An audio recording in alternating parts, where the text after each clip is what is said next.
Good evening. The province's Special Investigations Unit is now looking into an interaction between a cyclist and Toronto police officers. This news comes as a protest ride over the actions of those officers was set to take place. CTV's John Musselman is live tonight at the protest on Queen's Quay with more. John? Well, Sean, cyclists are just gathering here for this protest ride that will happen in a short time. Now, we'll just take you to the video from last Sunday, as you'll recall.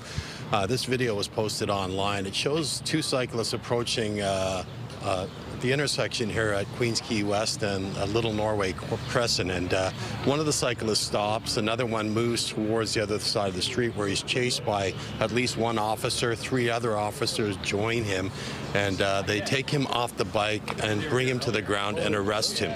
Now, this has caused a lot of problems. The biking lawyers and advocates here are saying the police use excessive force. The police were arguing that this person did not stop his bike and he tried to flee police and also use profanity. Now, I'm just going to bring in David Shelnut. He's with the biking lawyer. I guess the first question is if you can tell us what's happening here today. A bunch of community members, people on bicycles for the most part, are coming down here because we were really shocked that by what we saw last Sunday. A person who didn't stop at a stop sign got knocked off his bike and tackled by police, subsequently injured. We're really disappointed. And we're also learning the SIU has invoked its mandate because this is your client was injured. Can you talk to us about that? Yeah, we were retained on Tuesday. We're going to help this young man with the tickets and then anything else that sort of comes from that. The SIU, once they found out that there was a head injury, my client was concussed in the process, went to the ER, concussion clinic the next day. Once there's a head injury, a serious injury like that, they invoke their mandate, and we're happy that a second set of eyes is looking at this, because right out of the gate, Toronto police have said, no, what our officers did was fine. Now, we just heard two people walk by, and we've heard this all week since Monday, saying, why didn't this cyclist just stop when the police ordered him to stop? What do you say to that? Yeah, this issue for us isn't about whether the person should have stopped. For sure, they should have stopped. Was it nice of the rider to perhaps scream some profanities at the police? No, for sure it wasn't. But those two things are not grounds to knock someone off their bicycle and jump on them. In Ontario, excessive force is defined as anything that's not reasonable, proportionate, or necessary. No pedestrians were at risk. No officers were at risk. They could have let the young guy go and caught up with him later or sent someone to block his path up there. But instead, they chose to act quickly and knock him off his bike. That's not how we do things in Ontario. Okay, thank you for joining us here with that information. That's the latest here. There will be a ride for support of this person. They're leaving the park here in just a short time. We'll have much more on this, Sean, on CTV News at 11:30. Reporting live, I'm John Musselman. Back to you. Thanks, John. Meanwhile, a Toronto police constable has been charged with sexual assault following an SIU investigation. Constable Parsa Hazari is facing a number of charges, including sexual assault, sexual interference, careless use of a firearm, and breach of trust. Hazari is accused of committing these offenses against a young girl between September and December of 2025. He's set to appear in court on July 17th. Well, just over a week to go before the World Cup kicks off in Toronto, we're getting an inside look at preparations to welcome tens of thousands of fans. Today, officials offered a tour of Toronto Stadium, as well as a look at how Pearson Airport will handle all of the arrivals. CTV's Mike Walker is live outside the stadium tonight with the latest. Mike? Well, Sean, the stadium and surrounding area is wrapped with the FIFA logo, and today we got a sneak peek at all the upgrades that have been made and what the thousands of fans and players can expect, as well as the steps the airport is taking to prepare for the influx of travelers. The final touches are being made to the pitch 8 days before the FIFA World Cup kicks off at the renamed Toronto Stadium. It's like getting ready for the first day of school. We've worked many years on this. The major upgrades are complete. The entire stadium has been transformed with a new fan experience just outside it. And this is really the primary entry behind us on the east side of the stadium. So probably around 80% of the spectators. We've got 55 lanes of entry. To the locker rooms, plus additional concessions and a new menu. Literally every day has been hours and hours of menu planning, tasting, sampling, finding ingredients, especially Canadian ingredients. Among the biggest upgrades, the temporary bleachers on the north and south ends of the stadium, increasing capacity to 45,000. About a third of the audience looks like they're from Toronto. The other third will be Canadians, and then we're ready to welcome a third of the crowd from around the world. The executive director for stadium management says the TFC match against Lionel Messi in Miami last month was a real test. The big thing was about people movement, and we learned a lot that day, and we tweaked a few things, and we think we're ready to go for next Friday. With 6 matches on tap, hundreds of thousands of people are expected to visit Toronto throughout the tournament.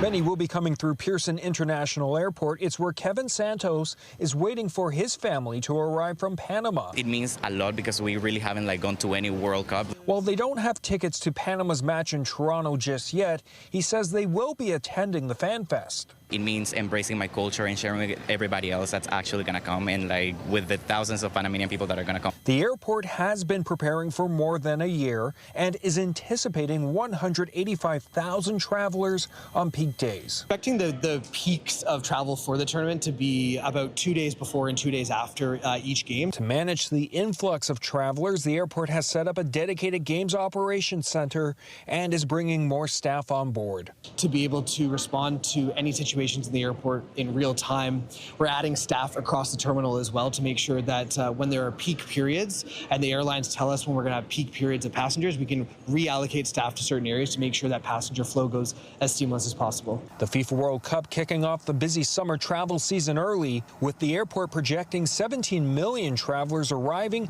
and departing from June to Labor Day. FIFA officials said today about 8 national teams have already toured the stadium and training facilities. Those teams are expected to start arriving this weekend. Reporting live, I'm Mike Walker. Sean, back to you.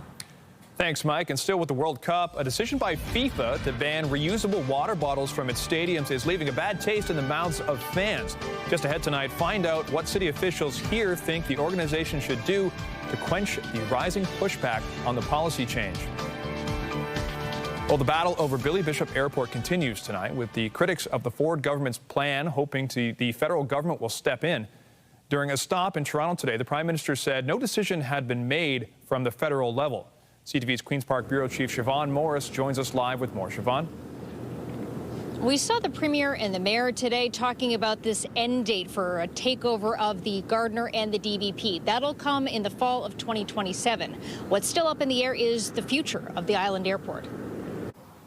The Mayor and Premier are collaborating on a provincial takeover of the Gardner and DVP, but they remain at odds over an expansion of the island airport. It's going to be convenient, and it's going to benefit not just Toronto, the GTA, but people all over Ontario and all over Canada. And it'll be done responsibly. It'll be done with consultation with the city and the federal government and the Port Authority. A new city staff report finds growing Billy Bishop could also grow the number of Torontonians living in the flight path by 25%, affect more than 90,000 housing units, and create new landing problems with tall buildings. The mayor wants balance and answers. What is the business plan? How are you going to reach 10 million passengers? How many flights is it going to take? How long is the runway? Who is going to pay for what? I've not seen any of the plans. The Port Authority, an arm's-length agency of the federal government, has said pulling the pitch together could take as long as a year. The cost to grow up to $5 billion.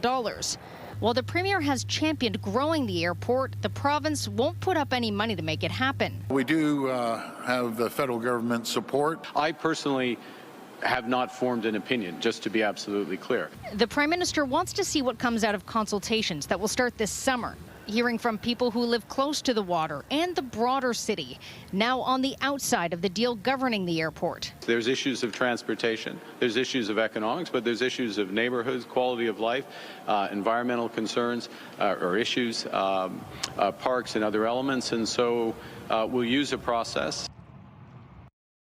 We don't know exactly how long those consultations will continue or how they'll fit into the work that the Port Authority is already doing. Reporting live, I'm Siobhan Morris. Sean, back to you. Thanks, Siobhan. We'll have no more news in a moment, but here's a live look at the city tonight. It is just a beautiful day in downtown Toronto, but it is plenty warm. Jess Smith joins us now to look at the current conditions. Jess? Well, Sean, the heat is on, and And as we step in towards our evening, it's not too bad, all things considered. We're sitting at a relatively comfortable point as we head in towards the evening. A fairly moderate wind, and when you chalk it all up, it's a fantastic night. It is a little warm, though, as Sean mentioned, and as we head in towards the rest of our night, we are not losing this kind of slightly above a seasonal trend. 27 right now in Hamilton, 29 in Windsor, 28 in Ottawa, and as we head into the evening, we're in that mid to upper teen range for quite a few communities around southern Ontario. Through the islands right now, it's a little cooler. Through Pearson, about 29, but overnight dropping to 17. We should be at 13. Coming up, I'll have a full look at your long-range forecast, including the chance of a little active weather on the way, but all those details in just a few minutes. Right now, it's back over to Sean. Thanks, Jess. Well, Halton police have laid dozens of charges in 2 separate investigations into vehicle thefts across the GTHA. Project Joker began in April after an SUV was stolen from the Oakville GO station parking lot. Police released video showing suspects attempting to steal vehicles in Oakville and Mississauga. 2 men from Quebec were arrested and are facing a combined 29 charges. Investigators have linked them to more than 100 vehicle thefts, and they believe that they're part of an organized crime group. A second investigation called Project Disconnect was launched earlier this year following a string of vehicle thefts from hotel parking lots in Oakville, and 2 Brampton men are facing 23 charges in connection with that investigation. Definitely need stronger sentences. We need lengthy sentences. The one individual here was out on 2 separate auto theft releases when these auto thefts were happening. In the other project, the individual was here and had already overstayed their allowed visit here as on a student visa, and they weren't studying at U of T. They were studying auto theft, and they were doing quite well at it. So it's time to hold these people accountable, and we're hoping that message gets out. 4 stolen vehicles were recovered as a result of the investigations. Well, it's the worst of the worst for the 3rd time in the past 5 years. This road in Hamilton took the top spot again in the CAA survey of the top 10 worst roads in Ontario. More than half of the roads on the list are located in the GTHA. CTV's Janice Golding has more. Barden Street East runs through much of Hamilton, and much of the road looks like this. Very hard on your vehicle. Lots of potholes. Doesn't get fixed often enough. Very bad. Everybody comes down here and they hit potholes no matter where they go. It goes all the way through Hamilton, but most people will take King before they'll take Barton.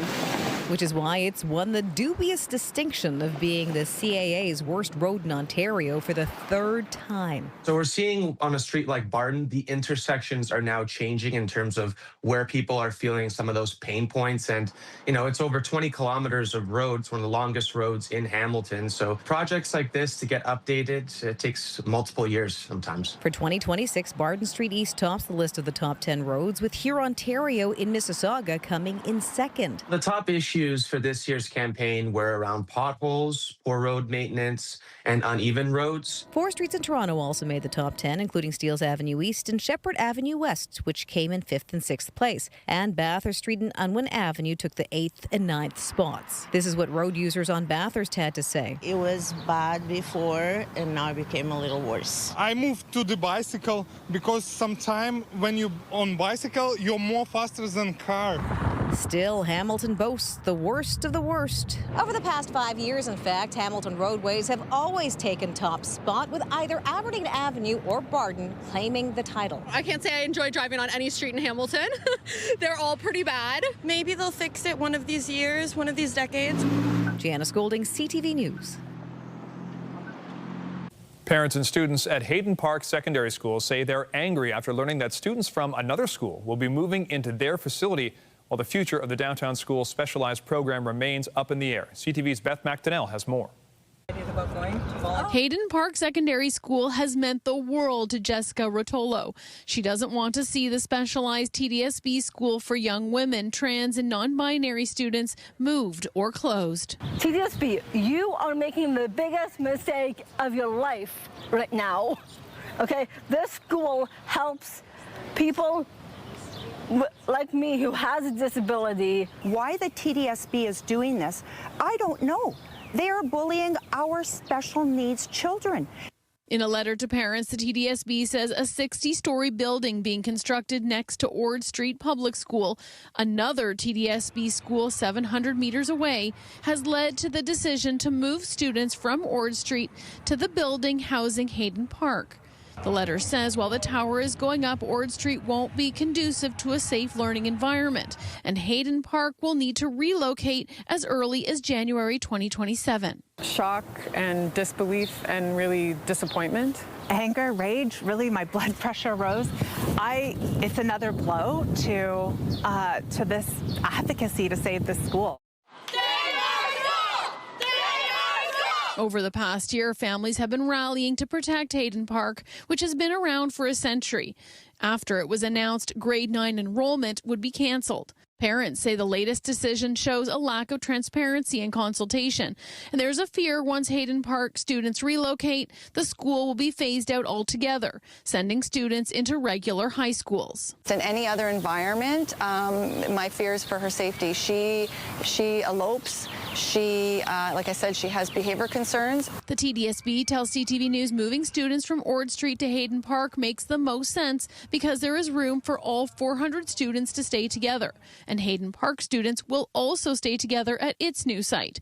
Adding Hayden Park doesn't have a geographical boundary, and its students come from across the city. I feel really sad, actually, because these kids are my peers, basically, and they need the school.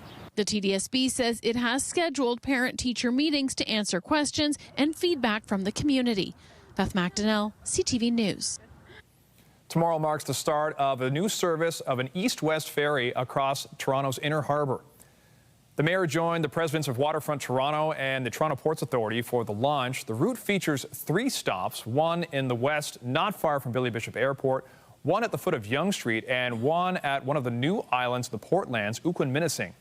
It'll run daily from 11 a.m. to 7 p.m. Officials say it offers an alternate route travel plan than some of the busiest areas in the city. I hope it's packed all the time. I hope there's a wait list. I hope that it would extend the services. And because during the World Cup, it's only $5. It's cheaper. And you can have a nice, okay, it's not very long, 15 minutes ride. Or if you go further, it could be half an hour during sunset time. Is perfect. Now, you could take the ferry at the foot of Bay to go over to the Toronto Islands. But there hasn't been any kind of shuttle services along the waterfront going east and west. You can go across the island, but you can't go east-west. This changes that. Outside of the World Cup, tickets will cost $15 for the duration of the 3-year pilot project. They'll be available at each docking site or online. And still with water, FIFA is facing pushback after reversing its policy on reusable water bottles at World Cup stadiums. The initial policy would have allowed fans to bring empty, transparent, reusable plastic bottles into the venue. However, FIFA is now banning bottles, cups, and cans, citing safety concerns. Fans will be able to buy water bottles at the stadiums, and FIFA has promised not to inflate the prices. City Councillor Josh Matlow says that's not good enough. There is no reason why we can't push back and tell FIFA, listen, there are some things that we're willing to compromise on, but when it comes to the health and safety of our residents who are going to be in 30-degree heat or higher in an outdoor stadium, exposed to the sun, it is not reasonable to restrict them from bringing safe, transparent, reusable bottles with them with drinking water. Mayor Olivia Chow called the plan to ban reusable water bottles a pure money grab. FIFA said its decision is based on a number of factors, including mitigating risks to players and spectators, and other heat mitigation resources will be in place. And as excitement mounts ahead of the world's most watched sporting event, Metrolinx has unveiled a new commemorative design for Presto cards. The transit agency says riders can score one of the limited supply of cards at only a few stations: Union, Exhibition, Go, Bloor-Yonge subway station, and when connecting to transit at Pearson. And as the FIFA World Cup approaches, the province is more than doubling the maximum fine that can be handed out for selling tickets above their original value. Businesses and people who violate legislation capping the price of resale tickets at their original face value could face fines of $25,000, up from $10,000. The new fine structure will take effect on June 10th, 2 days before the first match in Toronto. The government also says it's amending legislation to allow for public identification of any ticket-buying businesses issuing fines. This is such a great thing for the people of Ontario, that they can actually go to an affordable concert, an affordable sports venue. This is a massive win for the people of Ontario. So we're moving extremely fast on this, and we're going to hold people accountable. We've increased the fines, I think, up to $25,000. We're making the list public for people that want to try to take advantage of the taxpayers. We're here to protect the taxpayers. They're there to make a profit. Non-compliant businesses can already face court-ordered fines of up to $50,000 for individuals and $250,000 for corporations. New data from Statistics Canada indicates while overall inflation is relatively low, Canadians are still feeling increased pressure at the grocery store. According to StatsCan, food bought from stores jumped 3.5% in April compared to the same month last year. Meat remains one of the biggest contributors to food inflation. Over the last year, beef strip loin cuts rose $9.61 per kilogram and now stand at $42.42. Tight cattle supplies are among the reasons for the hike.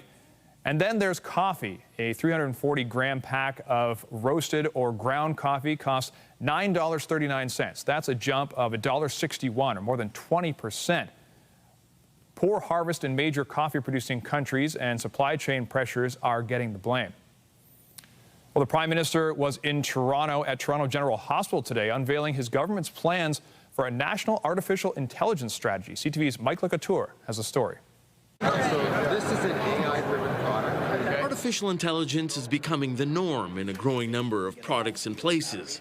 It's why the federal government released its strategy to harness the technology while also placing safeguards around it. That's AI governed by Canadian values, AI that is accountable to Canadians, AI that serves all Canadians.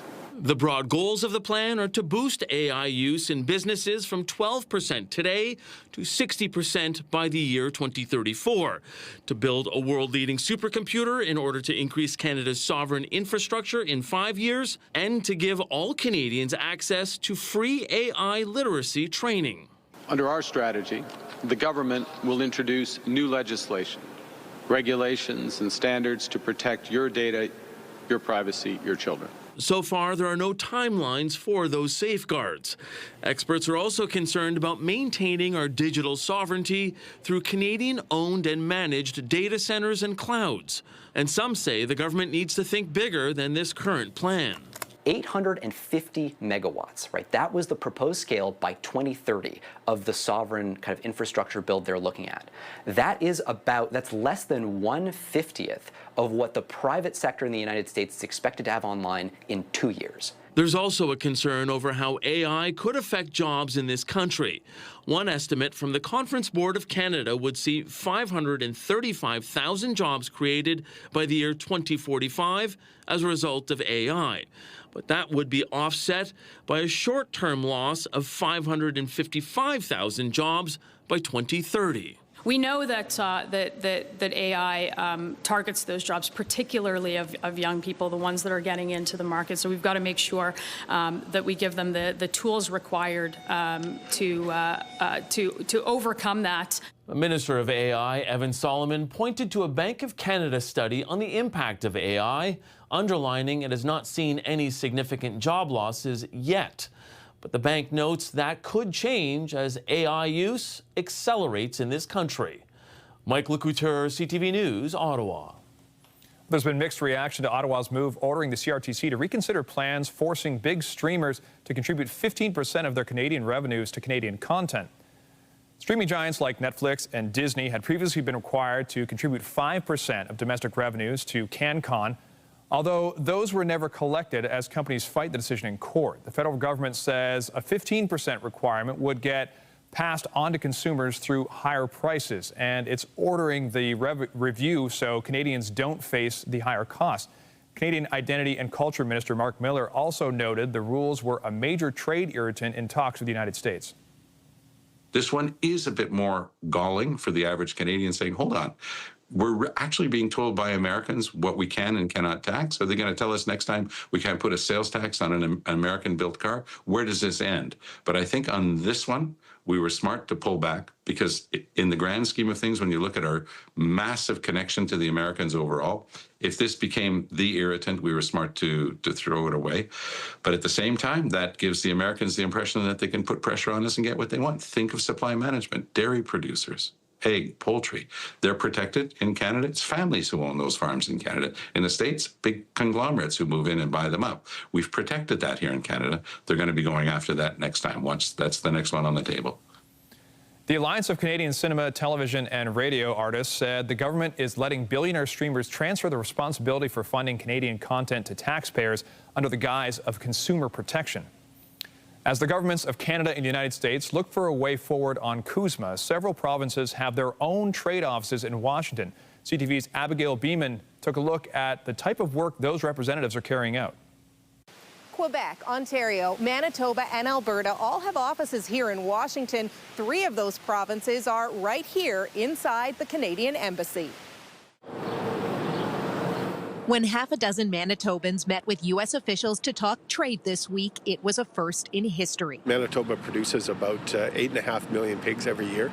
3 million of those are exported live into the United States. Those exports are at risk if we don't have the protection of the trade agreement. They signaled that even though the president signed the agreement 6 years ago, he's not attached to it. So there are some irritants that need to be worked out. Manitoba is the newest province at the embassy. Ontario and Alberta have had representatives here for 1 and 2+ decades. But in this trade war, the 4 provinces in D.C. meet bi-weekly around this table. Ontario's representative says it's been effective. We hope that that helps our federal government on things like doing trade agreements, because so many of the things that are in the American interest really rely with our domain of the provinces. One of the things I do is like to show them oil sands. The reps spend a lot of time scene setting to Americans. Alberta's brings this oil sand sample to meetings. Nathan Cooper says the issue of Alberta separatism hasn't played a significant role in talks. On occasion, I'll hear from members of Congress, more so out of an interest of like what's actually happening there. But it very quickly moves on to the key issues that we all face together, which is largely energy and agriculture. Asked if some of Doug Ford's comments make his job harder on Capitol Hill, David Patterson says he's met with 150 Republican lawmakers and has not had a bad meeting yet. He's optimistic about a CUSMA deal, but not by July 1st. If the United States is willing to do it, I hope they are, because I think it's in their self-interest. And so let's get it done by Labor Day. Ontario's premier visits Washington next week. Alberta is focused on hosting U.S. lawmakers at the Calgary Stampede and beyond. Quebec didn't get back to us. Abigail Beeman, CTV News, Washington. Meanwhile, the federal government is extending measures to support Canada's steel and aluminum sectors, a program that reimburses some companies for the Canadian counter tariffs they pay on imports of those metals from the U.S. will now stay in place to the end of next June. Import quotas on steel from countries other than the U.S. and Mexico will also remain in place, with a 50% tariff being applied to above certain limits. Ottawa says the move is meant to protect domestic producers from unfair trade practices. Well, a buffalo is drawing visitors to a Bangladesh zoo because of its uncanny resemblance to U.S. President Donald Trump. This rare albino buffalo is now named Donald Trump after a farmer noticed he shared a hairstyle with the U.S. Commander-in-Chief. He's since become a viral sensation and was spared from slaughter to instead take up residence at a Bangladesh National Zoo. Large crowds have been braving the sweltering heat to see him. Well, still to come tonight, the reunion between a little girl and the paramedics who saved her life. We'll show you why the family of this 2-year-old wanted to say thanks to members of Toronto's paramedic service. And I'm Pat Foran. Coming up on Consumer Alert, many Canadians are traveling to Europe this summer, and if you are, you should know a new security system is causing delays. Some airports have lineups that are hours long, but there are ways to try and have a smooth trip. All of that story, that's just ahead. And your hotspot today, our friends in Hamilton, they reached about 30 degrees. Everybody holding on to the heat, though, right across central and southern Ontario. Heading into the day tomorrow, more of the same before some rain comes in and cools things down just a little. Coming up, I'll have a full look at your long-range forecast.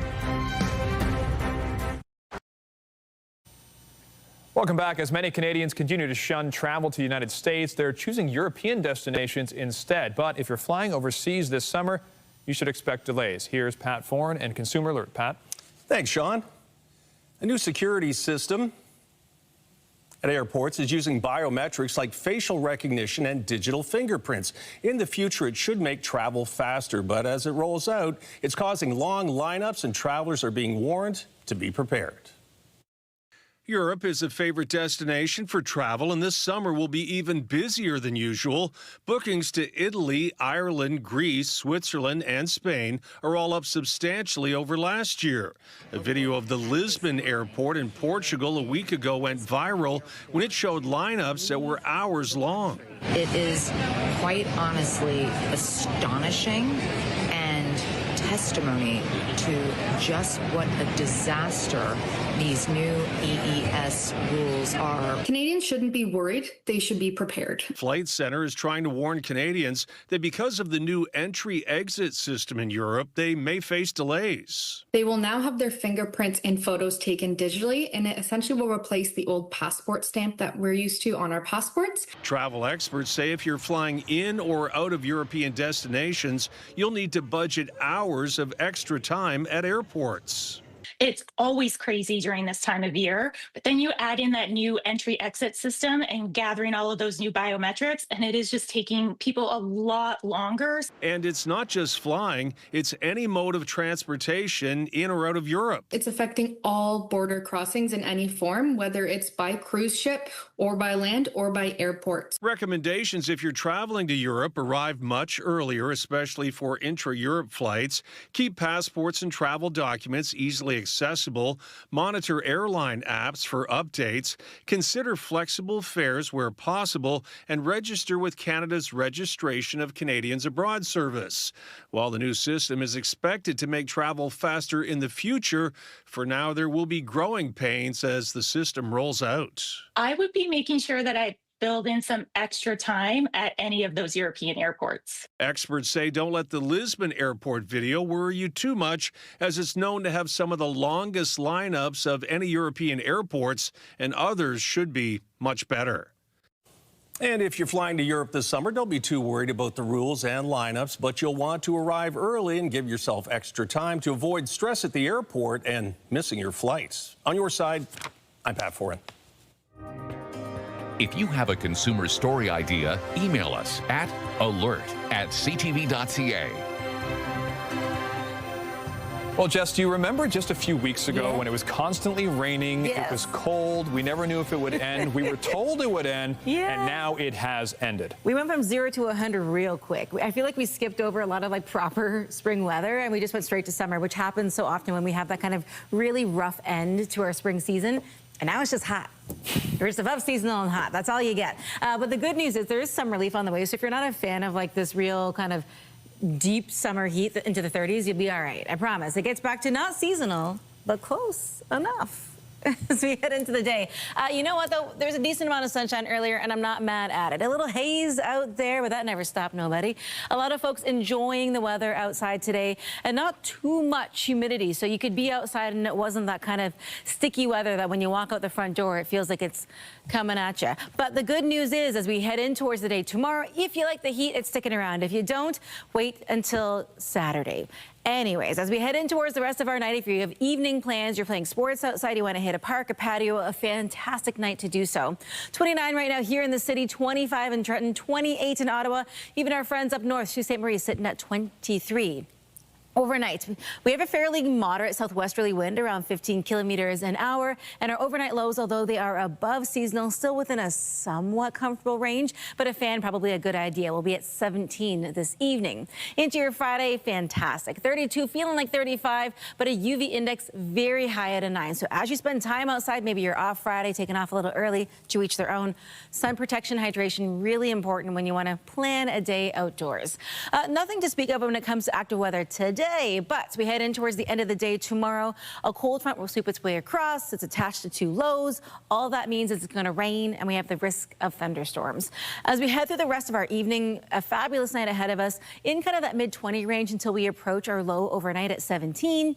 We get in towards your Friday morning. Relatively quiet to start. The chance of showers rolls in later in the day, so it's not a write-off by any means. As we get in towards about 9 p.m., the bulk of the showers, that line stretches from Windsor all the way up to Parry Sound, will push its way across. This is more of a 10 p.m. and onward situation for the downtown core and the GTA. The risk of thunderstorms at about 3 a.m. So if you wake up in the middle of the night, that is the reason why. As we head into your Saturday, scattered showers right around southern Ontario, a little heavier for our friends Peterborough and North. Keep that in mind if you're traveling this weekend. The weather is, despite the rain, not all that bad, at least temperature-wise. Heading into your Sunday, though, lots of sunshine, lots of heat. So we are in the meteorological summer season. The astronomical start of summer is on the 21st, more widely recognized by some, but technically, from a meteorological standpoint, we are in the summer.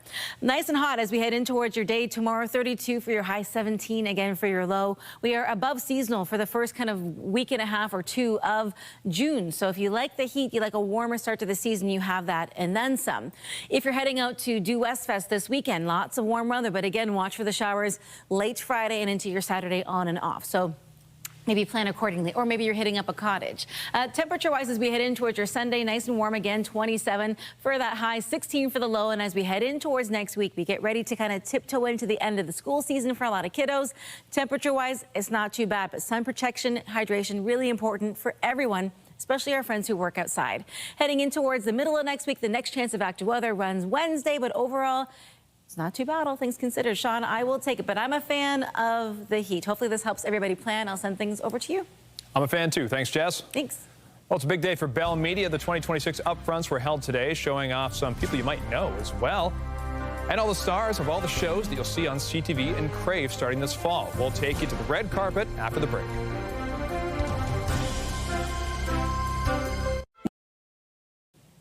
Welcome back. The family of a little girl met the emergency crews who saved her life today. 2-year-old Harper went into cardiac arrest back in March. Her mother called 911 and crews were sent to the family home. They were able to revive Harper, who ended up at Sick Kids Hospital, spending 2 days in the ICU. She's since made a full recovery, and today her family met with some of the team who saved her. Everybody just worked so hard together, and my daughter is here today because they came together, and they don't know anything about us, our political beliefs. They don't know anything. They didn't care, right? They ran into my house like their own child was in my house. They resuscitated my daughter, and my daughter is here today because of them, and at no point did anyone, hesitate. It can be hard psychologically, even just to see a young patient. They also know that they've got a job to do. And that's why I'm so proud of all of them. I'm incredibly proud of all of them because they took a situation that for most members of the public, they wouldn't, it would be very, very difficult to deal with. The family created a special thank you mug to give to the paramedic team. Well, the stars were out on Front Street this afternoon as Bell Media showed off what you can see on CTV and Crave this fall.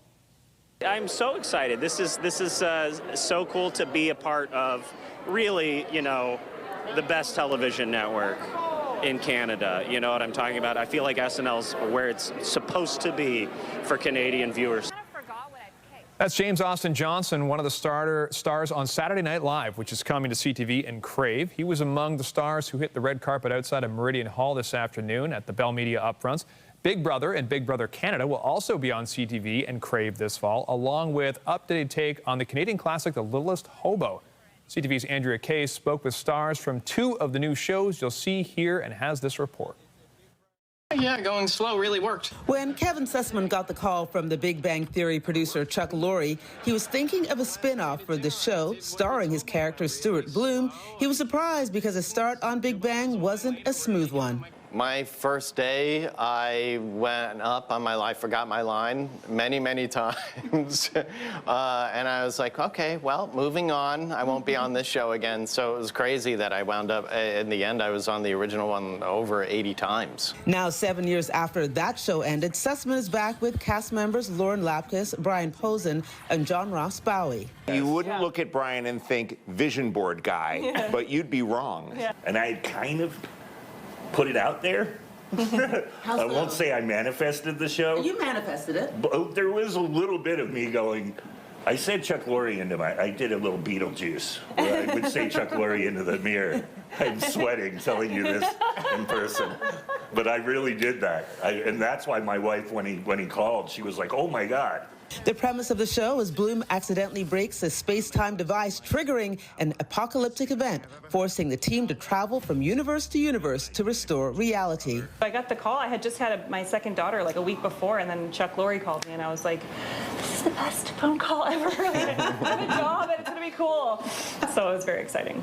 For Canadian actor Scott Speedman, being back here at 299 Queen Street, Bell Media headquarters, brings back a lot of memories. Do you remember Speaker's Corner? I was driving along Queen Street. I think I got diverted. I knew about this thing that was happening. A lot of kids were auditioning for Batman Forever, the Boy Wonder part, and I was driving along Queen Street. I was actually trying to get to McMaster. I was seeing my friends. They were at school already, my older friends.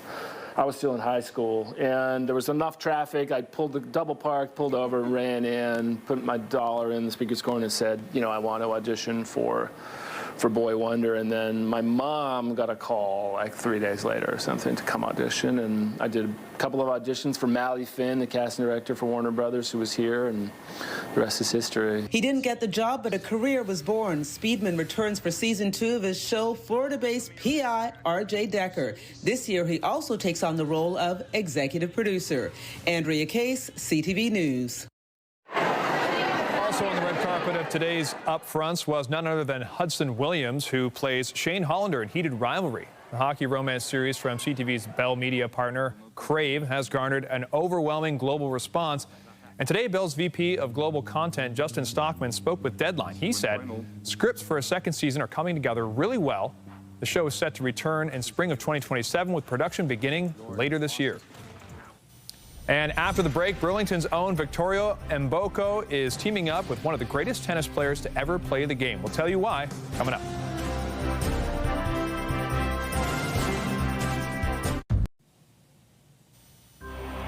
Here are the closing business numbers for the day. The Canadian dollar is down to 71.92 U.S. West Texas Intermediate oil is down close to $3 to 93.04 a barrel.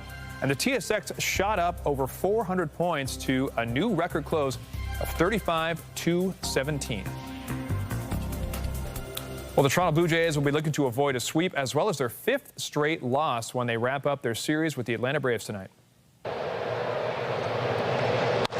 Swing and a high fly ball deep out to right field. White turning at the fence. It's way gone.